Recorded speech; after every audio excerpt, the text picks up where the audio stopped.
En fait, on a un pattern qui va nous permettre de gérer exactement ça, la création d'une ressource Java.io dont le constructeur est susceptible de jeter une exception et qui doit être fermée à la fin de nos opérations. Et ce pattern est le suivant. Je vais insérer la création de ce reader à l'intérieur d'un try avec des parenthèses. Try, parenthèse ouvrante, parenthèse fermante, et à l'intérieur de ces parenthèses, je vais créer autant de ressources Java.io que j'ai besoin.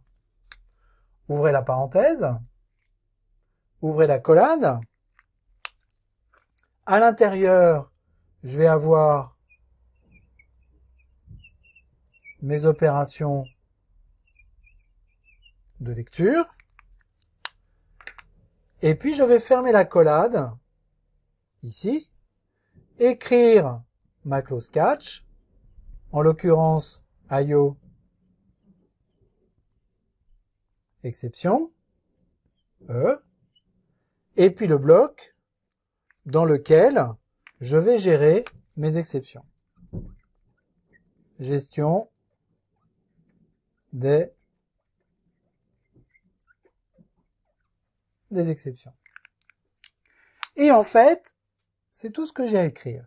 Le fait de déclarer ces ressources à l'intérieur de l'argument du try va déclencher l'appel à la méthode close de ces ressources, donc de mon R ici, quand je vais quitter soit le bloc try si tout se passe bien, soit le bloc catch si jamais une des opérations de lecture que j'ai faites a jeté une exception.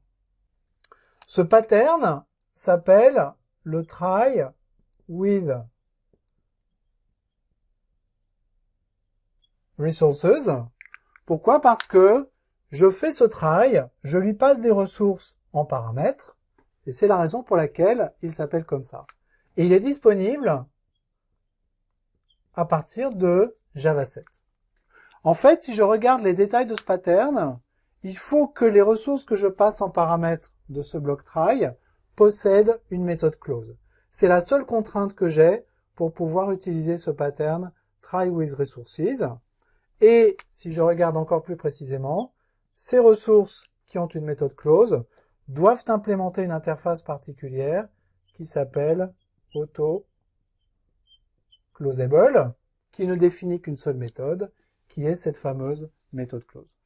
Donc si je veux créer des structures, des ressources moi-même propres à mon application, et que je veux utiliser le try with resources avec, j'ai juste en fait besoin d'implémenter cette interface auto-closable, d'ajouter une méthode close dans mes ressources, et je vais pouvoir utiliser ce pattern. Vous voyez que ce pattern qui se compose en fait essentiellement d'une déclaration et d'une clause catch, mais dont on aurait de toute façon besoin, me permet de supprimer une vingtaine de lignes de code technique que j'étais contraint d'écrire avant Java 7, avant l'introduction de ce pattern try with resources.